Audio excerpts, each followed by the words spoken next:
Hey, good morning. Scott Luton, Greg White with you here on Supply Chain Now. Welcome to the Supply Chain Buzz. Greg, how you doing this morning? Hey, I don't think we usually announce the actual name of this, or else I'm not listening, because that's the first I recall, or I'm keeping for at you on least your for a toes. while. I got to keep you on your toes. Got to keep you guessing. But yeah, every Monday, Greg, 12 noon, we bring some of the latest and greatest developments across the world of global supply chain. And better yet, today we've got a fascinating guest. We've got David Shillingford with Resilience360, and David in and of itself is a great guest. But the message he's bringing today, we're getting a sneak peek of some of their latest research that's going to talk about the impact of the massive vaccine distribution, but the impact indirectly across the rest of global supply chain, right? Yeah, I just had a discussion today with the chairman of the board of a leading technology company, and resilience, agility, all of that was a big part of the discussion, because disruption is the new normal. That's right. And it certainly lies ahead in bigger and bigger doses. But nevertheless, there's lots of good news there as well.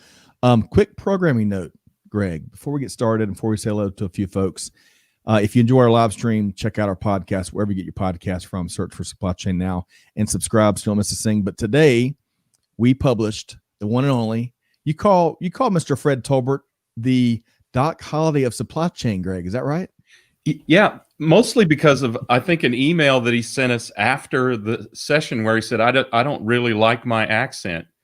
And I feel like maybe I was a little bit too aggressive in the discussion. And I said, no, you are the Doc Holliday. He tells it like it is. And he's coming for you, music lover, if you're not on board.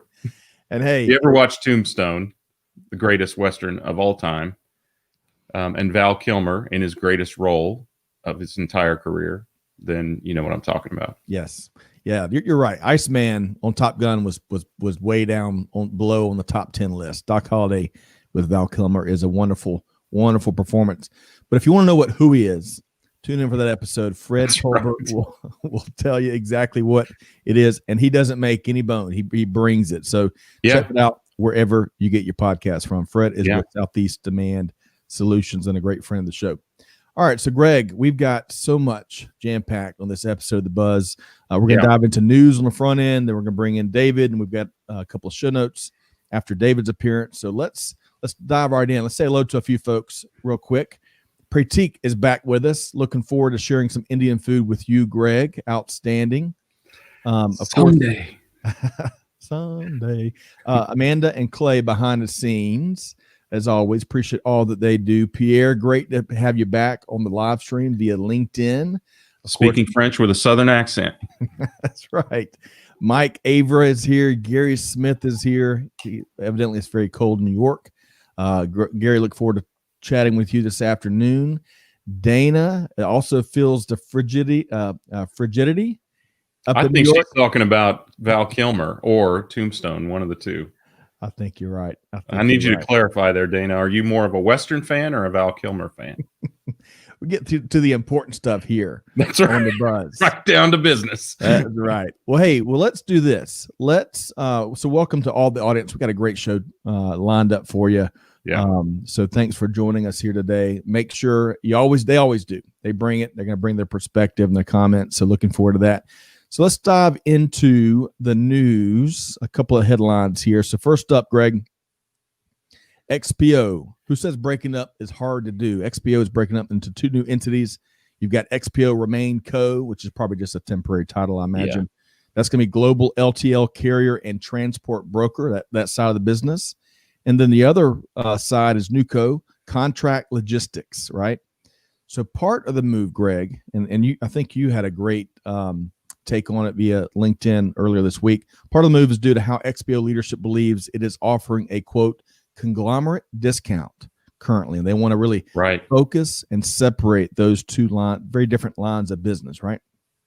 Yeah. So full disclosure, after January 15th, when Brad Jacobs announced this, I became an XPO shareholder because I saw the beauty of this vision. So at that time, he announced he was going to break the company into as many as 4 separate companies. And the reason for that is it was trading at a 7, 9, 12 kind of range of multiple of EBITDA or earnings. I think earnings anyway. And other companies in the segments that they hit were as much as a 22 multiple. So he knows that he's leaving money on the table for the shareholders, and he's trying to recapture that. And he and our friend Ben Gordon at Cambridge Capital are masters of creating value for shareholders. So not only is this a great move for shareholders, but it's a great move for the industry, because then the companies have more capital to operate, and I expect two more splits here. Yep. So I expect they'll create another couple companies out of this. Yeah, I didn't even know you were a shareholder. Full disclosure, I appreciate you sharing. I will tread lightly on our XPO reporting. Oh no, it's okay. No. Let's encourage them to be strong. No. Yes, agreed. I like the move too. I love focus is such a powerful thing, whether you're early stage company or massive company the size of XPO. So big fans of that. Looking forward to how this plays out. And you don't accomplish big BHAGs, right? Big, hairy, audacious goals without huge, bold moves. So kudos to XPO. Yeah. Moving right along. Walmart layoffs. I know you've got to take here, Greg, but we're gonna move quickly. It's laying off 1,241 employees in January, but it's creating a bunch of new roles, which really hasn't gotten a lot of the attention from the press. Right. All about strengthening its continued omni-channel transformation. So interesting to note here, Greg. Buried deep in this article, and I picked this up across from Supply Chain Dive. On a recent earnings call, Walmart CEO Doug McMillon says that Walmart customers had embraced omni-channel adoption 2 to 3 years faster than the company expected. Of course, the pandemic plays a big part there. But there's a ton of good news here, and they're doing a bunch of hiring and a bunch of new positions. And by the way, Walmart has eliminated the online shipping minimum for Walmart Plus as it's continues to compete there against Amazon. But Greg, you pointed out on a social post a few days ago some of the great news here for both the organization and the Walmart workforce. What's your take here? Yeah, well, first of all, if anyone remembers Jet, remember Walmart bought Jet.com, and that became their e-commerce arm. So they actually have two CEOs, the CEO of e-commerce. So that, if anyone is looking for a little social justice there, that may be one of the next coming layoffs. But yeah, there is really good news here, and that is that they have a ton, of course, of new supply chain jobs opening, and they're offering those jobs first to the people that are being laid off from the Jet.com, the e-commerce roles. The other thing is they gave them 5 months notice that it was coming. That's great. So these people have had plenty of time to do it. They all have incredibly valuable skill sets. And of course, because the adoption came 2 to 3 times faster and COVID accelerated e-commerce even above that, there's a ton of opportunity for those folks. So they are doing it the right way. I can't believe I'm saying that about Walmart, of which, by the way, I'm also a shareholder. Full disclosure. We're getting a sneak peek. I got one share of everything today. No, I agree with you. I think they're doing it the right way, and there's a bunch of good news here. And we love watching this story of how Walmart is transforming itself to compete in the modern and the forward landscape. I think it's a fascinating business study. So kudos to all of the new opportunities to the Walmart team there. Hey, really quick. OAA. Hey, good morning, Professor Mohib. Congratulations on being at the top 1.5% global podcast. We appreciate that. Yeah. And it's due to our big focus on top content, like with David Shillingford here momentarily, but our listeners and our community, giving you voice for your experiences, your insights, your predictions even. So Mohib, appreciate that call out. We're very proud of, the recognition, and thanks for being a part of the live stream today. And go Shocks. Yes. And just real quick. Hey, I'd love to chat with you at some point after the show. Excellent. All right. So let's move right along here. We're going to move over to Boeing with this next headline here. So it is reducing the 787 wide body production down to 5 jets per month slated for mid-2021 production. That's down from 6. But still, 1 less jet per month is a huge reduction. Think about the parts and the production hours and you name it.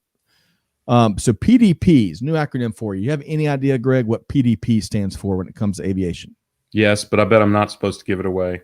Man, you know everything, Greg. No, I'm reading the notes. They're right over here. So, pre-delivery payments, PDPs. That's a big deal for in the aviation industry, Yeah. right? Because they're getting prepaid for the jets they're producing. Big part of Boeing's business model. Boeing CFO Greg Smith says that the next couple of years are going to be pretty tricky and bumpy, as he called it, as it relates to their PDPs. But there is some good news at Boeing. It's not all bad news. Good news. On the heels of the FAA approving the 737 MAX to return to passenger aviation, Boeing, Greg, has got a big new order. Irish airline Ryanair has agreed to purchase 75 of the 737 MAXs in a deal worth more than $7 billion. I'm in the wrong business, Greg. $7 billion. How about that? Wow. I don't know if Ryanair is, I think, a uniquely European thing. And it's one of those airlines, I think, Scott, you mentioned Spirit, where you literally pay for everything. Right. If you want to armrest, it'll be $7 more. Yeah. I'd like it. If you want a drink or crackers, it costs money. I mean, seriously, I have flown on Ryanair for $18 one way in Europe. So, but somehow they have been making money in the past. I don't know what their status is now, but that's really interesting, and it's good to see that starting to come back. Yes, I have no doubt that that aircraft will, as they usually are after a crash, that will become the safest aircraft to be on in the sky. Right. That's a great point. And it'll be interesting to see how Boeing, the organization, the culture evolves from, what the last couple of years, the challenges there. So we're going to keep our finger on the pulse. Of course, the iconic brand, every company goes through some ups and downs, especially with some of the shifts they've made there. Yeah. So, but good news. It's good to see good news finally for Boeing. Boeing's always big news in Wichita because yes, Spirit Air is there, and a ton of tier 1, 2, and 3 suppliers are there in the air capital. So agreed. So David, you know us too well. Good morning, by the way. So about those show notes, Greg. See, no one thought you used those, Greg, as David said. I didn't say I used them. I just read. But that's a good point. Going back to XPO. Going back to XPO, Mike says XPO stock was in the top 10 fastest growers between 2010 and 2020. Yeah. And let's see here. One other comment here. Jeff agrees with you. Ryanair is the Spirit Airlines. Yeah, that's where Spirit got the idea. Yeah. Want to also say hello to Rhonda Bumpenza Zimmerman, PhD. I appreciate all the great feedback we've gotten from Rhonda with the Global Trans team, especially on social. And great to have her back in the community here on the live stream. All right, going right back to the news. Speaking of manufacturing, it's still growing here in the U.S., which is good, the good news part of this. But according to figures released by ISM, it's growing a little bit slower. So the ISM manufacturing report on business PMI for November was down a couple points from the expansion rate that was reported in October. Greg, one of the big call-outs, no surprise to you and I and our community, labor market difficulties, as well as short-term shutdowns that manufacturing plants have periodically had to do in order to sanitize facilities.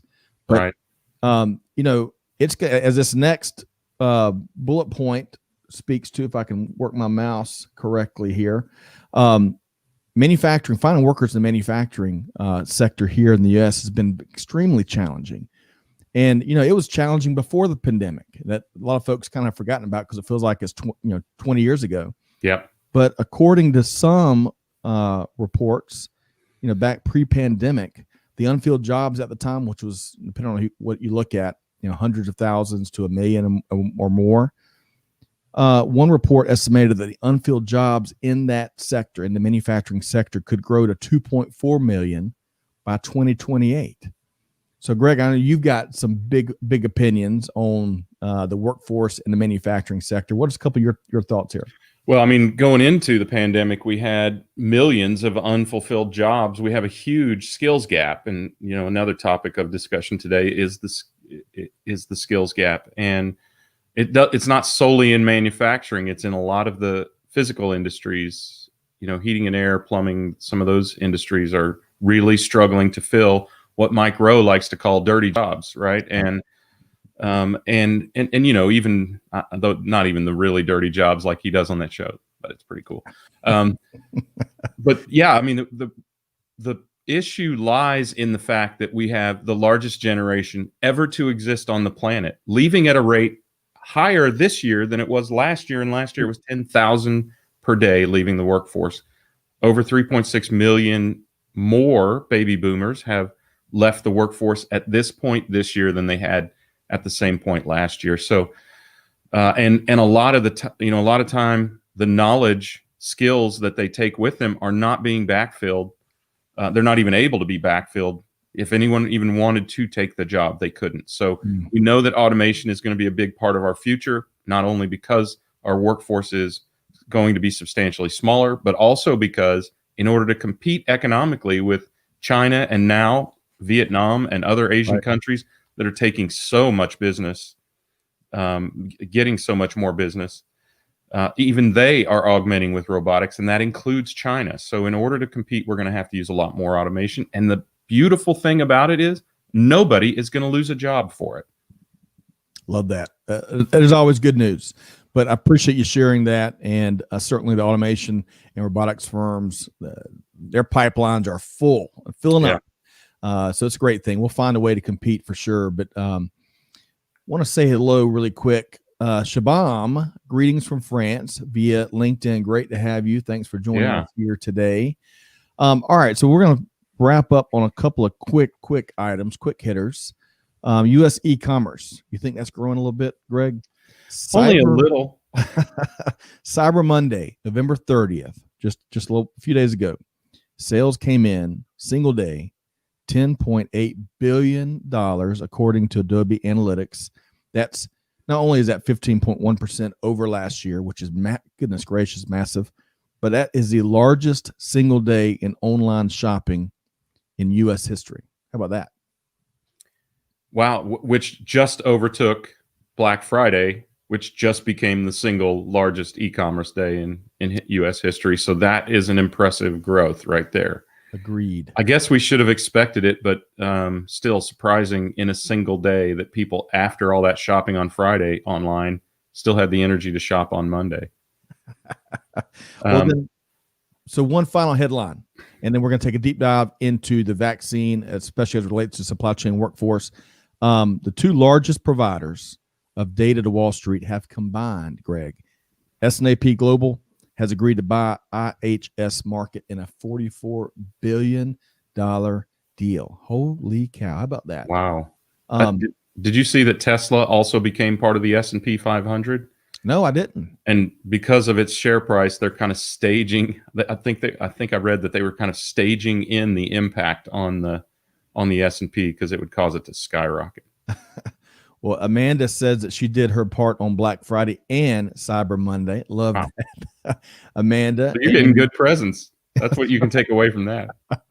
And hello, Luke Small. Hope this finds you well. You and the digital transformation thought leadership team there, Luke. Hope this finds you well. Yeah. David says, the rest of us will never retire. I'm going to have to work till lunch the day of my funeral. Right. Man, David, you're bringing it today. We're going to have to as always, and a microphone. All right. So on this next story, Greg, let's talk about the supply chain workforce and the vaccine and maybe some prioritization. Tell us more. Yeah. So the CDC, of course, has suggested that transport workers get the coronavirus vaccine in essentially the second allocation. So it's a really incredibly well thought out plan. Of course, we would expect that. This recommendation will serve as a guideline for the states as each undertakes their distribution initiatives. As I've said before, especially for people from outside the U.S., we don't have a single government here. We basically have 50 governments who are overseen in some cases by the federal government. So the states are responsible and have the capacity to distribute the vaccine as they see fit. So that as an underpinning, I think this is a really important acknowledgement of transportation pros, truck drivers specifically, but also other supply chain workers who will come in contact with this product as essential and high priority, right? So obviously the trucking industry and the supply chain industry has gained a ton of goodwill. Obviously the CDC and I think the rest of the world has recognized that. 60% of people polled said that essential work, that transportation workers should be considered essential workers and actually get the first allocation. Of course, healthcare workers are and those in long-term care facilities are going to be in the first allocation, which makes perfect sense. The most vulnerable and the most exposed. So, Dr. Redfield, the leader of the CDC, has accepted that proposal, and that's the way it's going to happen. So I think that's a great acknowledgement of our truck drivers who have been on the front lines every day, and of course, all the people who will work around them. It's not exclusive to truck drivers. It is supply chain professionals generally, but it is very important for truck drivers who are constantly exposed, just like the retail workers that they come in contact with, and the dock and warehouse workers and other workers that they come in contact with on the supply chain. So, yeah, love that. And as we alluded, as we called out almost every show, that this workforce that keeps us moving forward, keeps stuff moving, keeps driving e-commerce. So folks, especially those that may have health issues, don't have to venture out, and it just protects that psyche. So really appreciate all that. Gosh, that global workforce and neat. They should be prioritized for sure. So thanks for sharing that, Greg, from our friends at Transport Dive. Let's share a few comments before we bring on the Hollywood star in supply chain on today on Supply Chain Buzz. So Daniel Hartnett's talking about how Black Friday is huge and Cyber Monday is huge, but China's Singles Day, he thinks that was $74 billion this year. That sounds about right. Last article I saw. So great point, Daniel. How about that for perspective, Greg?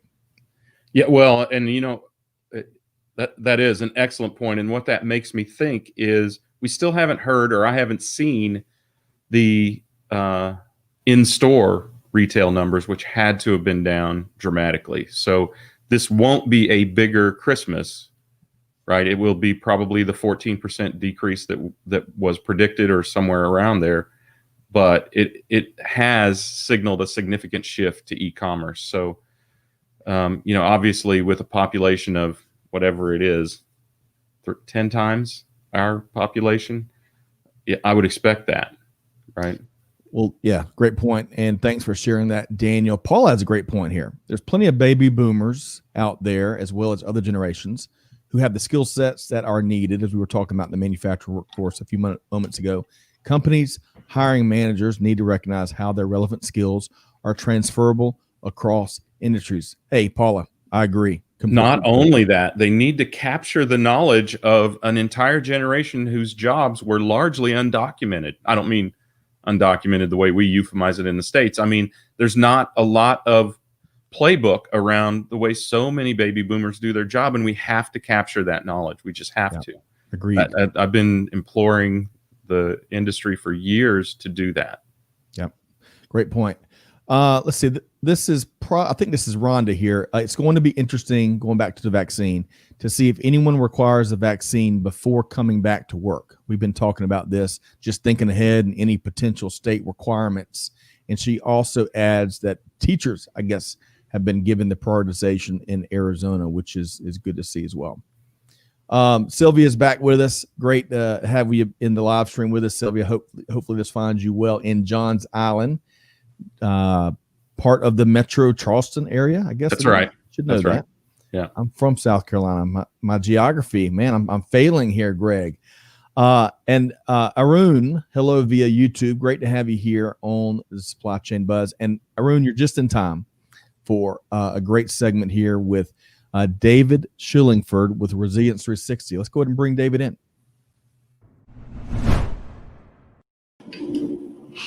Hey, David, good afternoon. How you doing, sir? Good morning. I'm well. Hi, Scott. Hi, Greg. Good to see you. Hey. Yeah, good to have you again. Great. You know, we were talking pre-show in the green room about the last time we were in person together. You've been with us remotely a few times since then, but March of 2020, what feels like 17 years ago, but it was at Modex where we interviewed you at one of the largest, well, maybe not the 2020 show, but typically one of the largest supply chain trade shows in the Western Hemisphere. And doesn't that feel forever ago, David? It does. Yeah. 9 months feels like 9 years.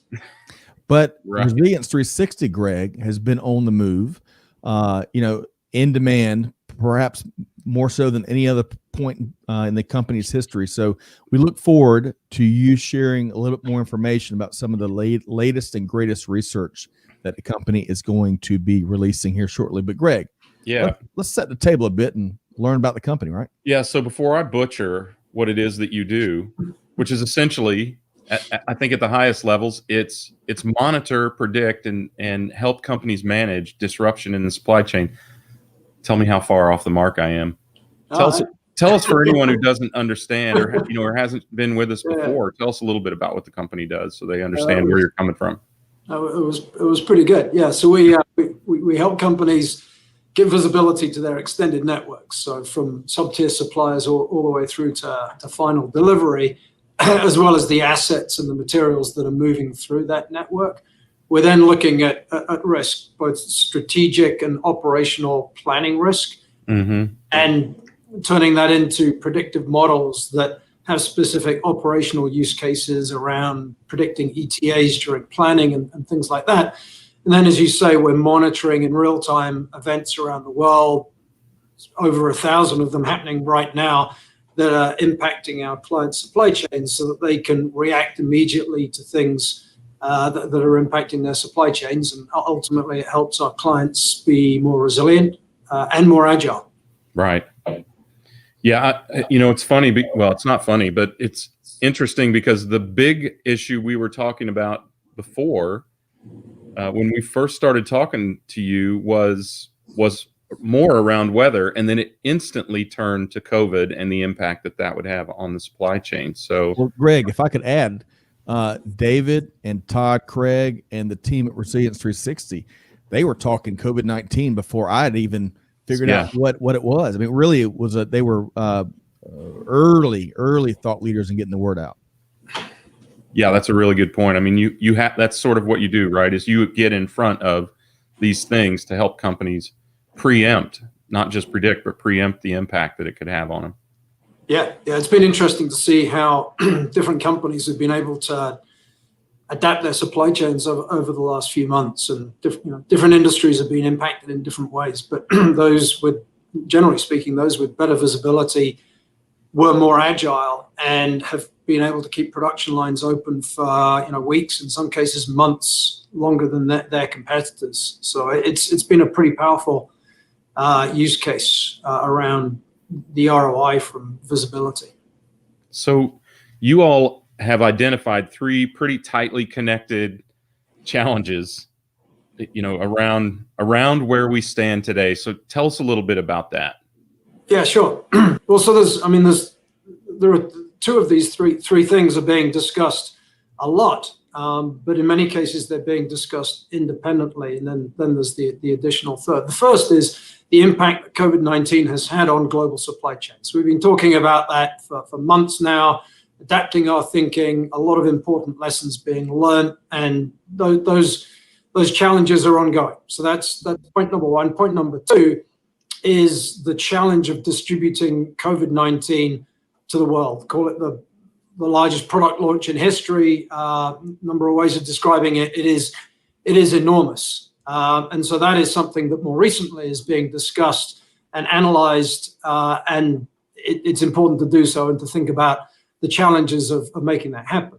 And then the third that is, we think, being talked about a little bit less is the impact that the incredible effort around distributing COVID-19 vaccines is going to have on other supply chains. So the report that we're releasing this week looks specifically at air cargo, but there are other areas of logistics and supply that are going to be directly or indirectly impacted by the distribution of the vaccine. And really, we think to be complete, you have to think about all three of these at the same time and how they interact with each other and how they impact each other. Yeah, great points there. Well, and even each of the individual ones are somewhat complex because not only air traffic, but also cold chain, obviously, with the temperature requirements for the vaccines and varying based on which vaccine we're talking about.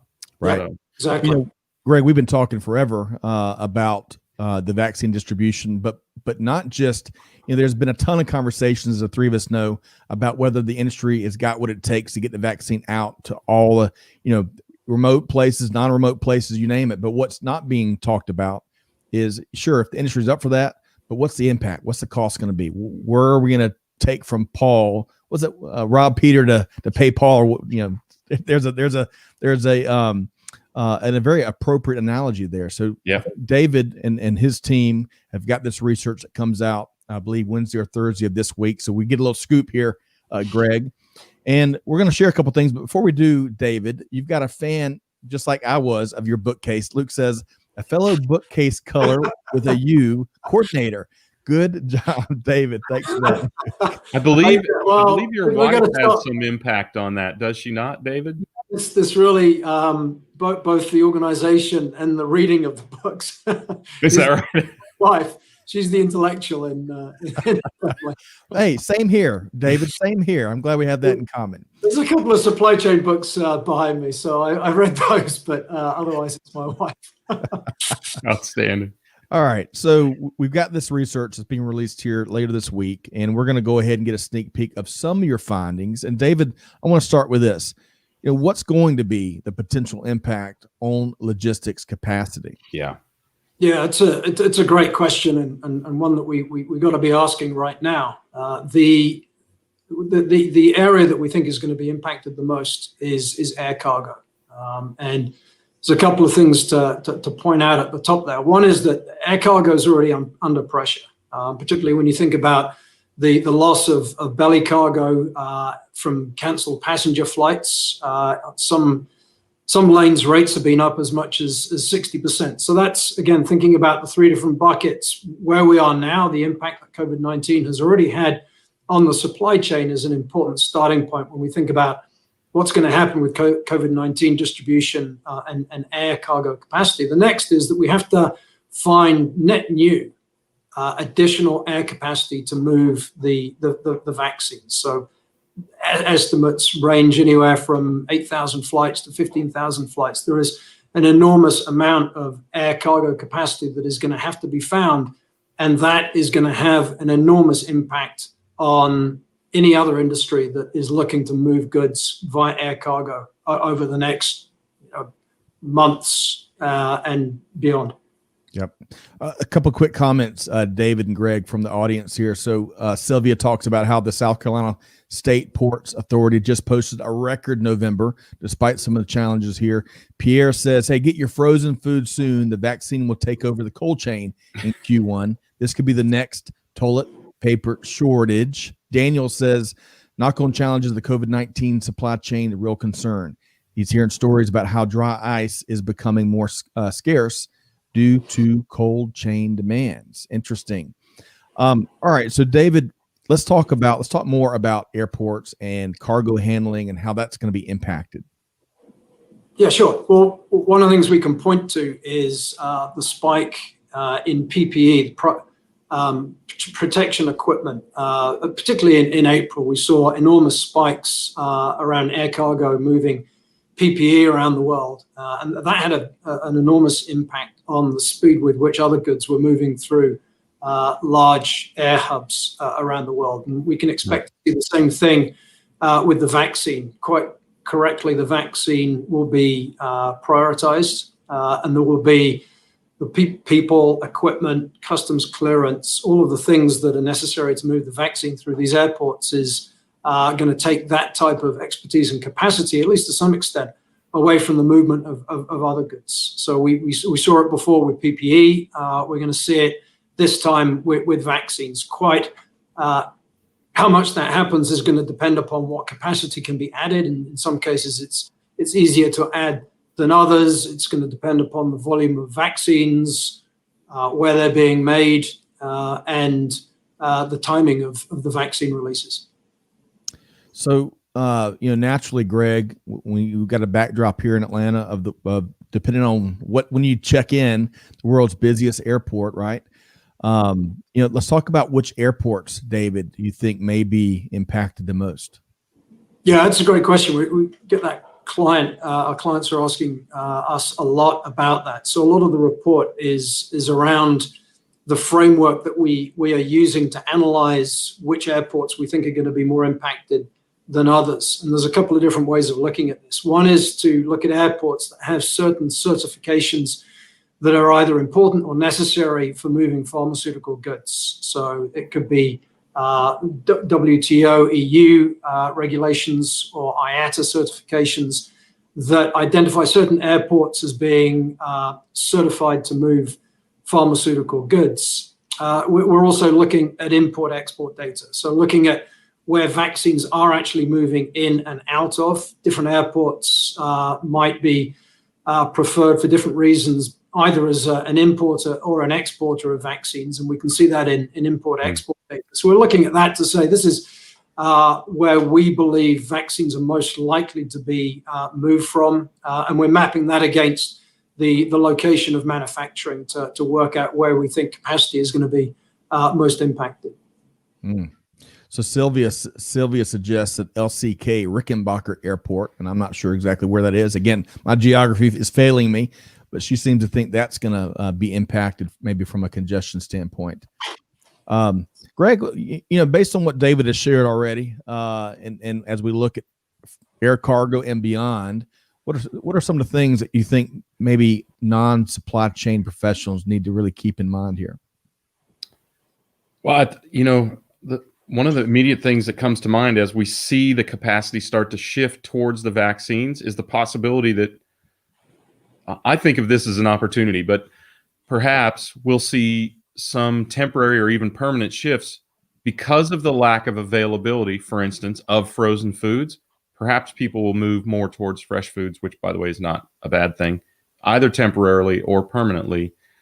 And I think, what you need to be aware of is if you see a shift in the supply chain occurring, is make your own provision for how to deal with that, right? It could be, you fortunately, frozen food is not toilet paper.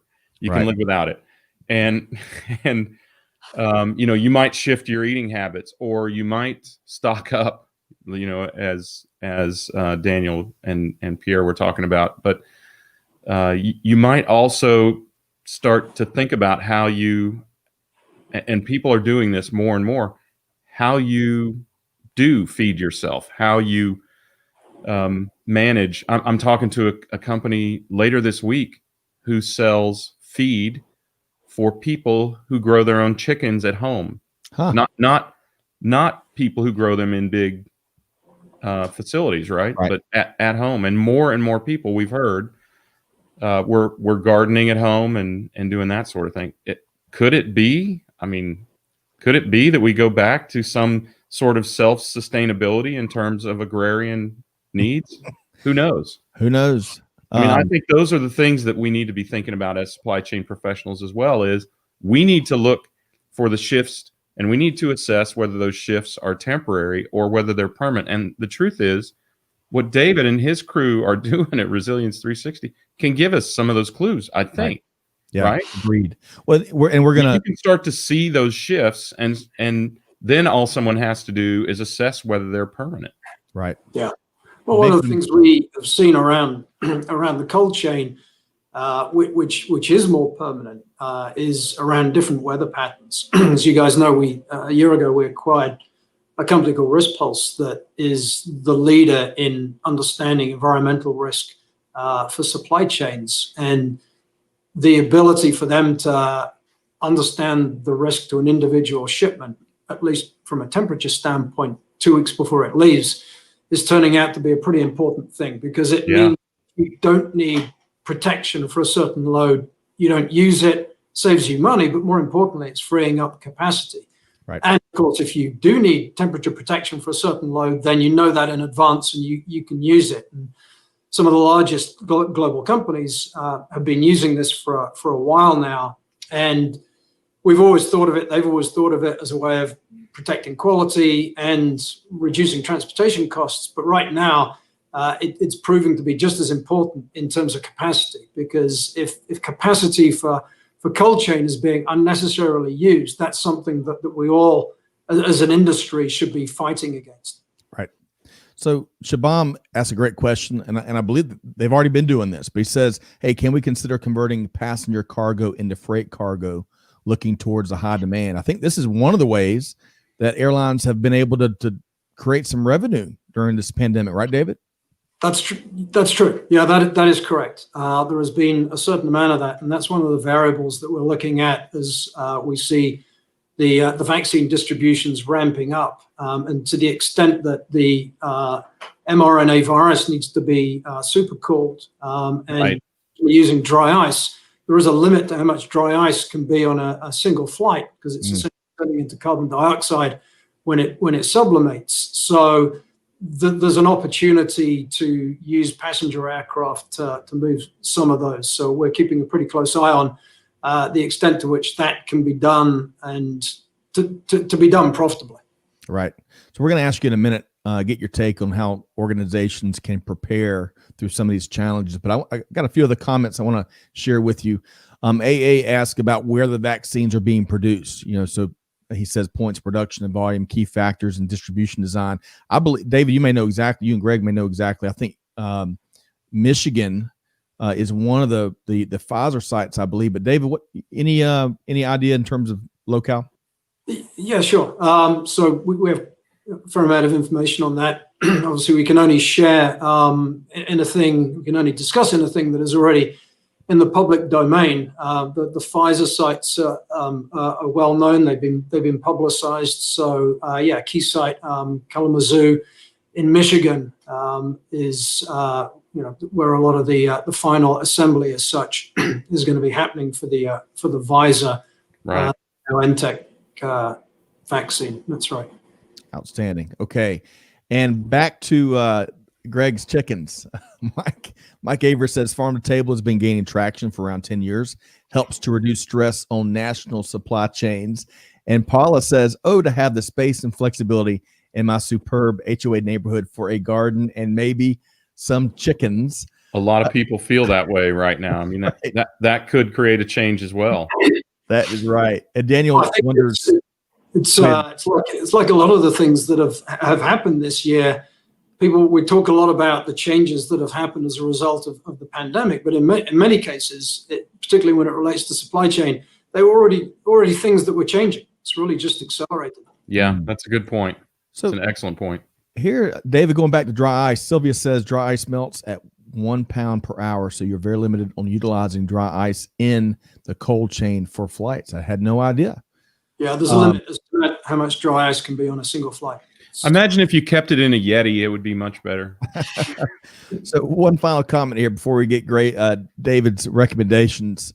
Darius says that India's Serum Institute of India has the world's largest production capacity. It supplies 1.2 billion vaccine doses to over 147 countries around the world. Yesterday, they submitted for emergency authorization for COVID Shield vaccine. Great point, Daria. Man, finger on the pulse. All right. So, David, let's talk about, given all of that information and the visibility that what your platform provides, and of course, this research, based on what we know, how can organizations and their leadership prepare to help mitigate the risk for disruption and impact? Yeah, so the first thing is to understand the variables. So some of the things we've talked about, the report goes into more detail in terms of air cargo, but across all modes, what are the different things that are going to change as the vaccine is rolled out? So understanding what the variables are, and then being able to monitor those variables as they change, and be able to look at the signals from as much of a predictive standpoint as possible. Second is we know that capacity is going to be under more pressure. And so looking at certain SKUs components that have to move by air, it's important to be thinking now about buying up capacity where you can. Third is flexibility. So anything that can be done to create operational flexibility within a supply chain. Great example of that is using freight forwarders. That immediately inserts a degree of flexibility that chartering your own flights or whatever mode it is not necessarily going to have on its own. And then thinking about the trade-offs by mode in a slightly different way, because that trade-off is going to change as capacity changes. Again, we saw that with PPE, where the delays in airports were actually causing companies to say, well, I'd be better off moving this to rail or to ocean, depending upon what it was and where you were in the world. And I think lastly, I would say, don't forget that as all of this unfolds, the risks that we monitor on a daily basis anyway are going to continue to happen, whether they're social risks, whether they're environmental risks, whether they're political risks. All the things that we monitor every day are not only going to continue to impact supply chains, but are likely to have an outsized impact on supply chains as and when they hit. So again, it's the interplay between disruptions that we normally see. Weather is going to be a big one. Disruptions that have come about as a result of the pandemic, and then the impacts that we will see as the vaccine distribution is ramped up, and how those three interact with each other. Monitoring what is going on is more important than ever. So as if 2020 didn't pose a huge challenge to supply chain leaders and practitioners everywhere, the challenge only gets a little bit trickier, it sounds like, in the months ahead. But hey, the good news is, even though the vaccine is not a magic wand, nothing becomes eradicated overnight. We'll have plenty of challenges to figure out, but still, it'll make things more palpable. It'll make life a little bit easier, at least. And rest assured, for some folks are really concerned about, that may have certain health conditions, certainly folks in our nursing homes, the workforce, as Greg alluded to, giving them some peace of mind and some protection. Certainly a noble mission that global supply chain has in front of it.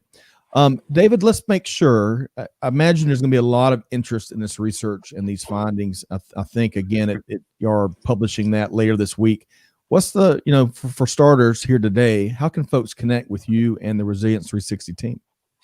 Yeah, the simplest way is to go to resilience360.com, and this report will be on there later in the week. And there's a ton of other research that we've done around COVID-19 and other supply chain risks that can be accessed by the website. Outstanding. I really appreciate y'all's content, from webinars to white papers to the insights you drop on social media, even, and of course your appearances here. David, Greg, I always feel like I've gained a couple of certifications when David makes an appearance here. Do you feel the same way? I got to tell you, I feel better about the world knowing that there is something that we can learn, that there's somebody out there monitoring all of these potential disruptions and helping companies do something about it. I mean, of course, nobody could have seen the impact that this seismic societal disruption, right, in response to COVID would have. But David and the team at Resilience360 saw it well before any of the rest of us did, as you said. And imagine somebody's job being to make sure that you're aware of whatever could mess up your world. It's like your grandmother or mother looking over you at all times. Oh, love it. We love the mission and purpose. I mean, it's very useful. It is. And truly, I think it should give people in supply chain a lot of comfort to know that there's a resource out there that can help you to keep from stubbing your toe at the very least. That's right. Make the invisible visible. So good stuff here. As always, David Shillingford with Resilience360. By the way, to our audience, we've got his LinkedIn URL and the company website right there in the show notes. So it's one click away, to get y'all a little bit closer to some of the information you need to mitigate the risk that the months ahead might pose. So David Shillingford, thanks so much for all of what you've shared here today. And we look forward to reconnecting again real soon. Very good. Thank you for having me. Thanks so much. Good seeing you, David. Take care.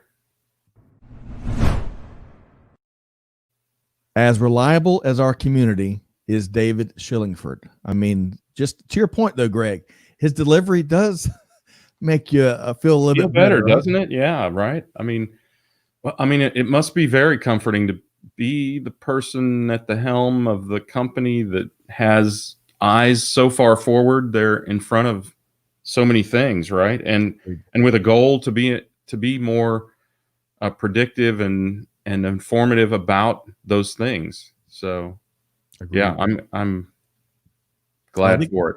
I think they have talk about being in demand. I think they have been advising governments around the world, of course, supply chains, business leaders. So it was good to get 21 minutes with David here today.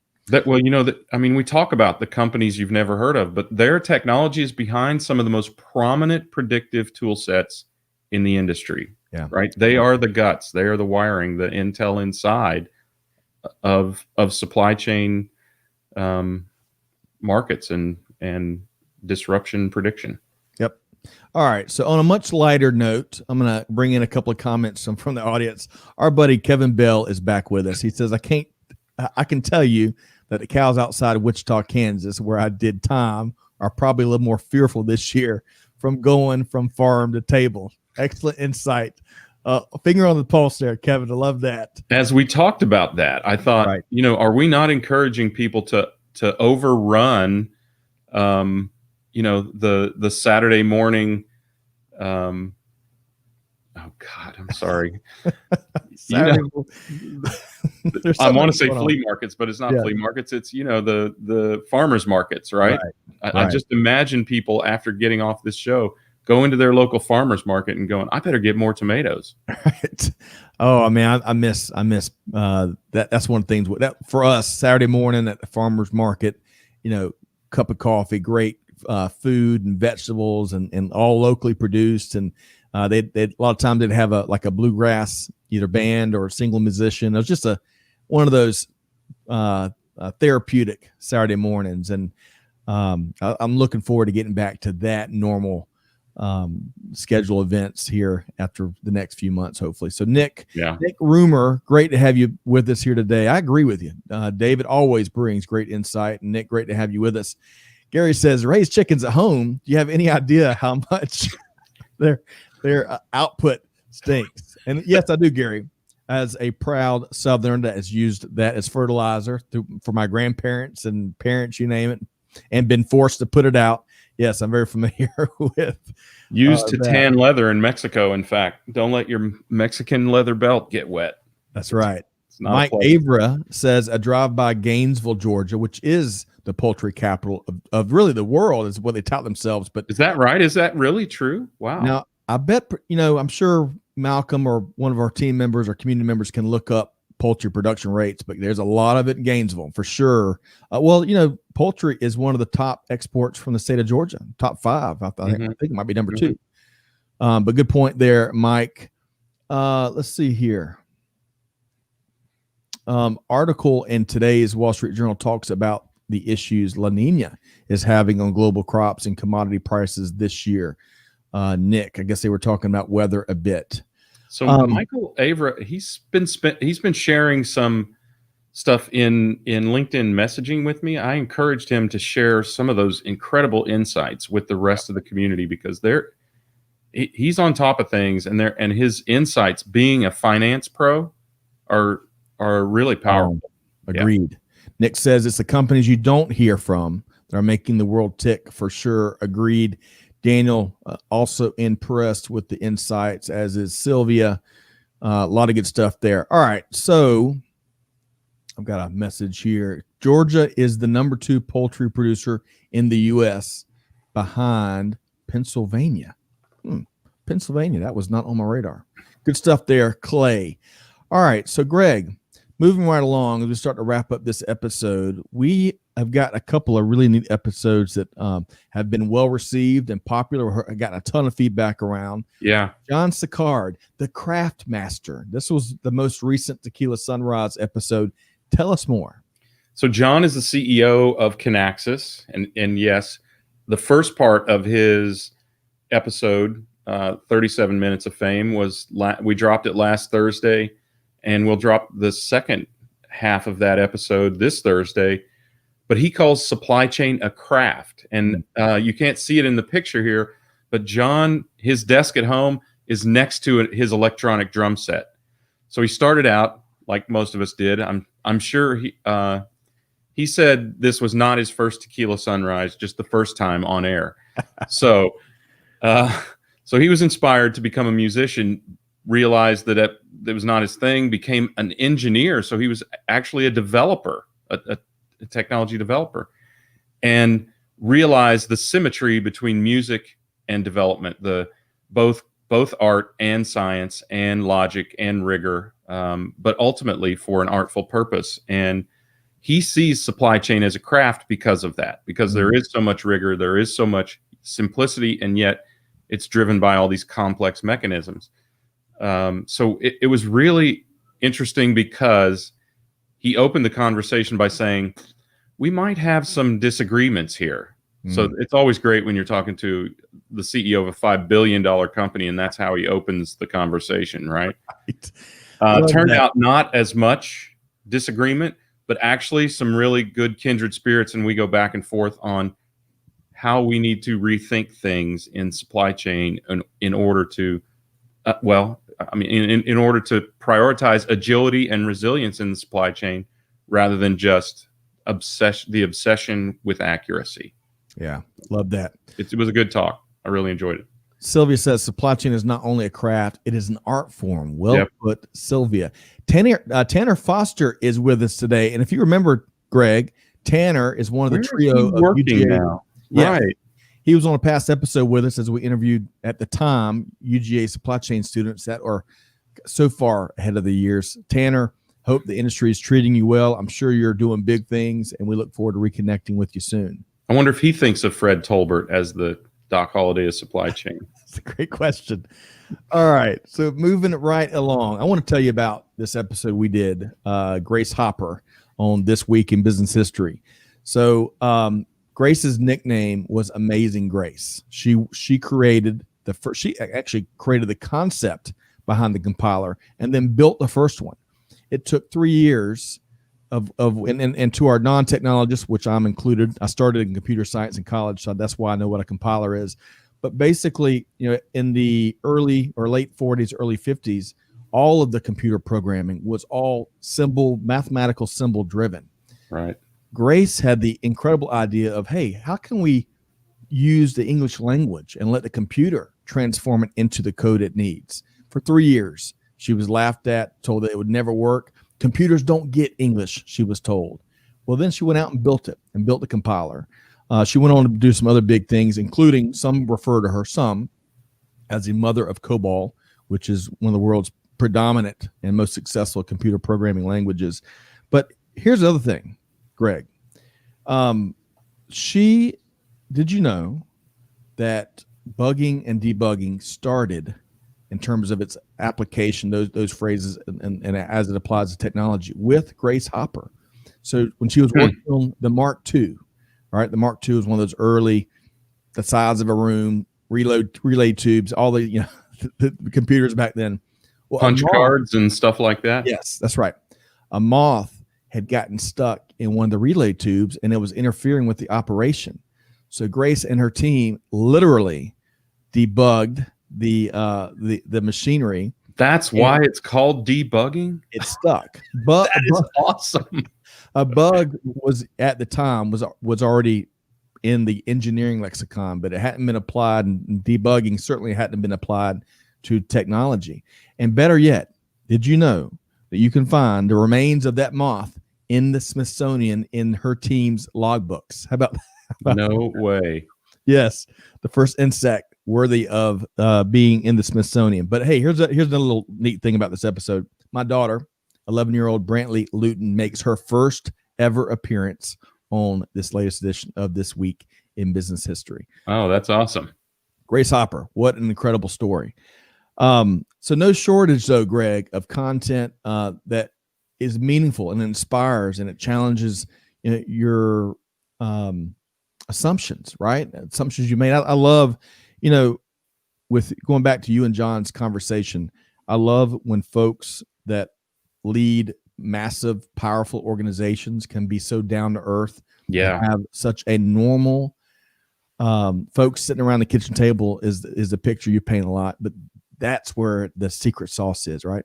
Well, yes, and thank you for pointing that out, because I wanted to say that. I don't think anyone should be afraid that this is going to be highly technical or, highly business oriented. It's just two cats sitting around talking about what they think ought to change, and we don't understand it. We don't think of it in a technical way, and I guess that's kind of a blessing in a way, is that we talk about it like normal people talk about it. Why can't it be this way?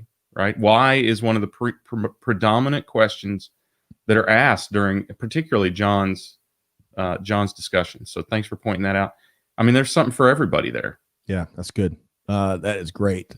And that's the power of those conversations. That's, really that's the driving force behind the technology movement, where it's for all, right? The democratization. Ooh, I need another cup of coffee there, Greg. That's a tough word, man. It always has been for me. But, folks that really level the playing field and challenge, who cares how we've always done it? This, here's an opportunity. Let's seize it and put it in a headlock and help others embrace concepts or technology or you name it, success. Well, the truth is, just like with grace, when you think about things as why they couldn't be more simple, that's when real breakthroughs happen. Yeah. So, I mean, it literally does not take a rocket scientist. And sometimes even when rocket scientists make breakthrough, they're thinking of things in the most simplistic fashion. Yeah. Great point. Right? Great point. So to our audience, we said it was going to be a jam-packed episode between the news on the front end and the vaccine as it relates to supply chain workforce, as it relates to all the insights and perspective that David dropped, and the opportunity, I'm looking forward to downloading that report here in the next few days. But I appreciate, Greg, as always, the community's comments and their inputs. And clearly, I think Sylvia has gotten the comment of the day looking at the comments. So again, supply chain is not only a craft, it is an art form. Perfectly said, Sylvia. Hey, to the community, we did drop the links to both the Grace Hopper episode and to Tequila Sunrise in the show notes, along with Resilience360's link and David's LinkedIn profile. Y'all should connect. And Greg, great episode. You get the final word before I sign off here. Listen up and bring a friend. Seriously, I think we really feel compelled to bring this kind of information to the community. We'd love to get you guys help to have more of these discussions. Clearly, so many of you get so much out of it, and so many of you participate. And I know there are so many of you kind of waiting in the wings or just listening, and that's fantastic. Invite a friend. Let's build this community, because we are building knowledge here, and we're doing it in a new way. We don't have to, there's no membership fee required. As Scott always says, money back guaranteed. So, yeah, I mean, I think, I really enjoy this. And I think we found, we're trying to find new ways to bring this information to folks via a multitude of things. Luke and I just had a discussion about Kevin L. Jackson, who's going to talk about digital transformation. So, yeah, bring a friend. Timely, incredibly important and critical conversation. So again, to our audience, thanks so much for joining us here today. Fascinating discussion. Appreciate all the comments you shared, along with what David shared and the conversation we had. So, hey, if you enjoyed today's episode, be sure to check us out wherever you get your podcasts from. And more importantly, challenge you like we challenge our own team every single day. Do good, give forward, but be the change that's needed. And on that note, we'll see you next time here on Supply Chain Now. Thanks, everybody.